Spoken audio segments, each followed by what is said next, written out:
So guys, നമ്മുടെ one പീസിൻ്റെ chapter 1182ൻ്റെ spoilers എത്തിയിട്ടുണ്ട്.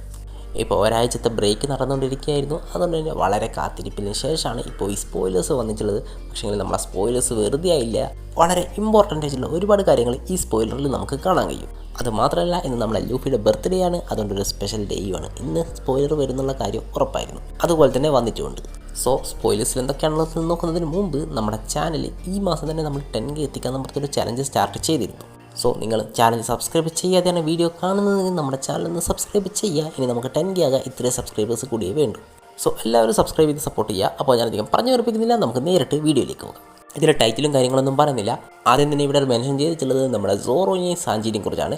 ഇവർ രണ്ടുപേരും എഴുന്നേറ്റ് നിൽക്കും. പക്ഷേങ്കിൽ ഇവർ വളരെ ക്രിട്ടിക്കലി ഇഞ്ചേർഡ് ആണ്. പക്ഷേങ്കിൽ കംപ്ലീറ്റ്ലി ഡിഫീറ്റഡ് ആയിട്ടില്ലെന്നും ഇവിടെ മെൻഷൻ ചെയ്യുന്നുണ്ട്. ഇതിനുള്ള കാരണം നമുക്കറിയാം, നമ്മുടെ സോറോ ഒരിക്കലും ഡിഫീറ്റ് ആവില്ലെന്നൊക്കെ പ്രോമിസ് ചെയ്തതായിരുന്നു. അതുകൊണ്ടാണ് ഇപ്പോൾ ഇവിടെ ഇങ്ങനെ കാണിച്ചിട്ടുള്ളത്. അതുമാത്രമല്ല, ഇമോൻ്റെ കൂടെ ഒരു ഡുവലൊന്നും ആയിരുന്നില്ല നമ്മുടെ സോറോ ചെയ്തിരുന്നത്.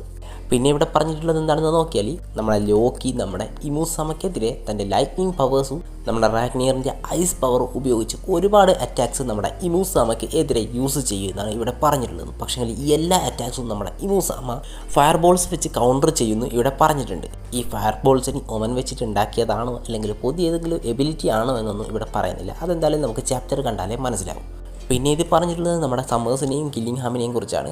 നമ്മൾ ഇതിനു മുമ്പ് കണ്ടതിലും വളരെ സ്ട്രോങ് ആയിട്ടാണ് അവരെ ഇപ്പോൾ കാണിച്ചിട്ടുള്ളതെന്നും സമ്മേഴ്സ് തൻ്റെ ബാക്കിൽ വലിയൊരു ജയൻറ്റ് ഷിപ്പ് ക്യാരി ചെയ്യുന്നുണ്ടെന്നും ഇവിടെ പറയുന്നുണ്ട്. നമുക്കറിയാം അത് എത്രമാത്രം വലിയൊരു സംഭവമാണെന്ന്. നോർമൽ ഒരു ഷിപ്പിൻ്റെ വലിപ്പം തന്നെ വളരെ വലുതായിരിക്കും. ഇവിടെ ഇപ്പം പറഞ്ഞത് കാണാം, നമ്മുടെ സമ്മേഴ്സ് ക്യാരി ചെയ്യുന്നത് ഒരു ജയൻറ്റിൻ്റെ ഷിപ്പാണെന്നാണ്. സോ അത് എത്രമാത്രം വലുതായിരിക്കും നമുക്ക് ചിന്തിക്കാൻ പറ്റുന്നതേ ഉള്ളൂ. അപ്പോൾ നമ്മുടെ സമ്മേഴ്സിൻ്റെ സ്ട്രെങ്ത് ഇപ്പോൾ എത്രമാത്രമാണെന്ന് നമുക്ക് ചിന്തിക്കാം. ഇതിനർത്ഥം നമ്മുടെ സമ്മേഴ്സും കില്ലിംഗ്ഹാമൊക്കെ നേരത്തെ നമ്മുടെ സ്ട്രോ ഹാറ്റ്സുമായിട്ട് ഫൈറ്റ് ചെയ്ത സമയത്ത് സീരിയസ് ആയിരുന്നില്ലെന്നാണ് എനിക്ക് തോന്നുന്നത്.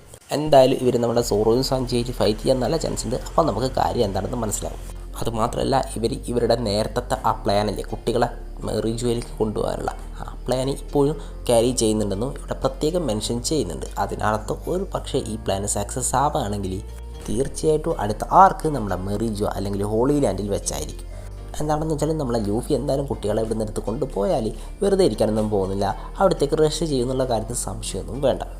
പിന്നെ ഇത് പറഞ്ഞിട്ടുള്ളത്, നമ്മുടെ കില്ലിംഗ്ഹാം താൻ ഇതുവരെ ക്രിയേറ്റ് ചെയ്തിട്ടുള്ളതിൽ വെച്ച് ഏറ്റവും സ്ട്രോങ്ങസ്റ്റ് ആയിട്ടുള്ള തൻ്റെ ക്രിയേഷൻ ഇവിടെ യൂസ് ചെയ്യുമെന്നാണ്.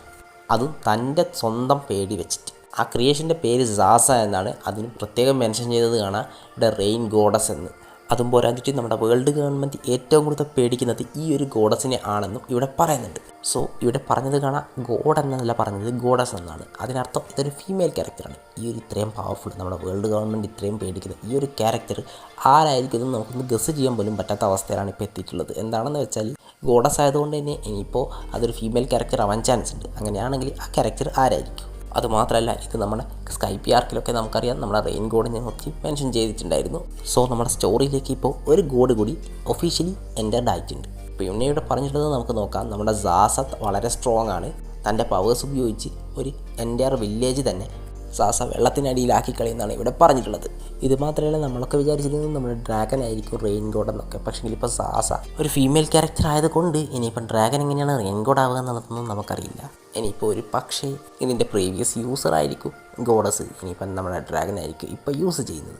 അങ്ങനെ ആവാനും ചാൻസ് ഉണ്ട്. എന്തായാലും അത് നമുക്ക് കുറച്ചുകൂടെ മുന്നോട്ട് സ്റ്റോറി പോകുമ്പോൾ മനസ്സിലാവുന്നതായിരിക്കും. അതിനെക്കുറിച്ച് നമുക്ക് അപ്പം നോക്കാം. പിന്നെ ഇത് പറഞ്ഞിട്ടുള്ളത്, നമ്മുടെ സോറോയും സാഞ്ചിയും തയ്യാറെടുക്കുകയാണ് നമ്മുടെ സമ്മേഴ്സിൻ്റെ കൂടെയും കില്ലിംഗ്ഹാമിൻ്റെ കൂടെയും ഫൈറ്റ് ചെയ്യാൻ വേണ്ടി എന്ന് പറഞ്ഞുകൊണ്ടാണ് ഈ ചാപ്റ്റർ ഇവിടെ എൻഡ് ആവുന്നത്. സോ ഈ ചാപ്റ്ററിൽ ഡിസപ്പോയിൻറ്റഡ് ആയിട്ടുള്ളൊരു കാര്യം എന്താണെന്ന് വെച്ചാൽ, നമ്മുടെ ലൂഫിനെ കുറിച്ച് എവിടെയും തന്നെ ഇതിൽ മെൻഷൻ ചെയ്യുന്നില്ല. ഇനിയിപ്പോൾ ഈ സ്പോയിലറിൽ എന്തെങ്കിലും വ്യത്യാസം ഉണ്ടാവാനും ചാൻസ് ഉണ്ട്. ഒരു പക്ഷേ ഇനിയും പുതിയ സ്പോയിലേഴ്സ് പുറത്ത് വന്നേക്കാം. അതിൽ വേണമെങ്കിൽ നമ്മുടെ ലൂഫിനെ കുറിച്ച് മെൻഷൻ ചെയ്തേക്കാം. ഇതിലുള്ള കാര്യങ്ങളൊക്കെ ഞാൻ എക്സ്പ്ലെയിൻ ചെയ്തിട്ടുണ്ട്. നിങ്ങൾക്ക് ഇതൊക്കെ ഇഷ്ടമായെങ്കിൽ നമ്മുടെ ചാനൽ സബ്സ്ക്രൈബ് ചെയ്യുക, ബെല്ലൈക്കൻ എനേബിൾ ചെയ്യുക, ഓൾ നോട്ടിഫിക്കേഷൻ സെറ്റ് ചെയ്ത് വെക്കുക. മറ്റൊരു കാണുന്നവരെ ബൈ ബൈ.